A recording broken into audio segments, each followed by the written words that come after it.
ہمارے من میں ہے، ہماری روح پر ہے، دونوں علم جمع ہو جائیں تو ان کا نتیجہ علم حقیقت ہے۔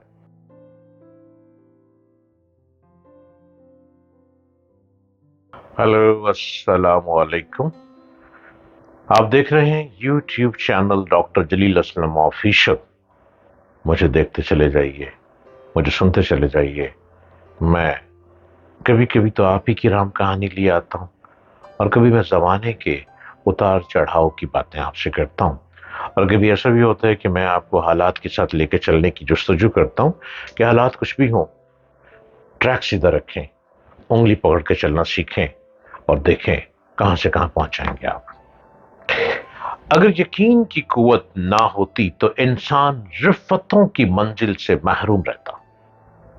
یقین زندگی کا رہبر ہے، یقین قوت حیات ہے، یقین حوصلے کو جنم دیتا ہے، یہ یقین ایک کامرانی کی ضمانت ہے۔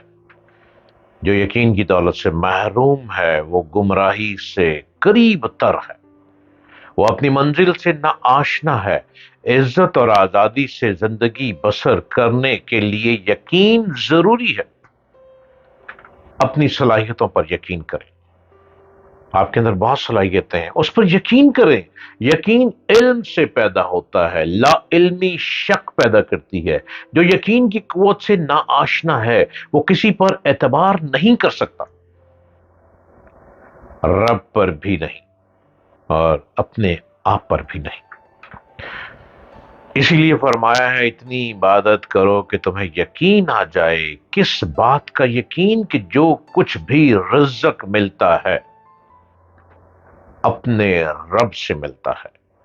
بے شک رب ہی تو ہے جو ہم کو نواز رہا ہے، رب ہی تو ہے جو ہمیں عطا کر رہا ہے، رب ہی تو ہے جو بے انتہا خوشیاں، نعمتیں، رحمتیں اور ہماری ہر خواہش کو پورا کرتا ہے۔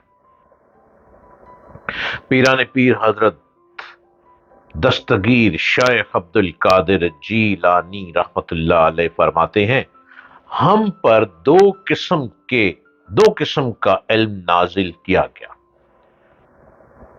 علم ظاہری اور علم باطنی، یعنی علم شریعت اور علم طریقت۔ شریعت کا حکم ہمارے ظاہر پر اور طریقت کا حکم ہمارے باطن پر ہے۔ ہمارے من میں ہے، ہماری روح پر ہے، دونوں علم جمع ہو جائیں تو ان کا نتیجہ علم حقیقت ہے۔ جس طرح درخت اور پتوں کے اکٹھے ہونے کا حاصل پھل ہے۔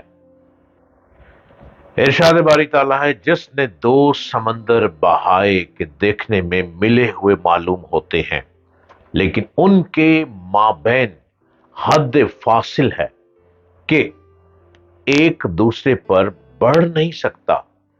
یہ سورۃ الرحمن کی آیت 19 اور 20 ہے، جس میں رب نے فرمایا محض علم ظاہری سے حقیقت حاصل نہیں ہو سکتی اور نہ ہی منزل مقصود پر پہنچ سکتے ہیں۔ کامل عبادت کے لیے دونوں علوم ضروری ہیں۔ ایک علم کافی نہیں، جیسا کہ فرمان الہی ہے، میں نے جنوں اور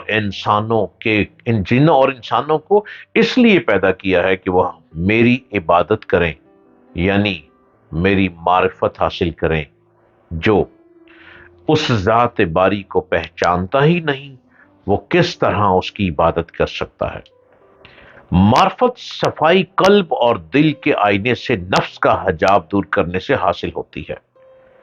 پھر اس میں جمال کنز مخفی یعنی پوشیدہ خزانہ انوار الہی کا دل کی گہرائیوں کے مقام راز کے اندر مشاہدہ کیا جاتا ہے۔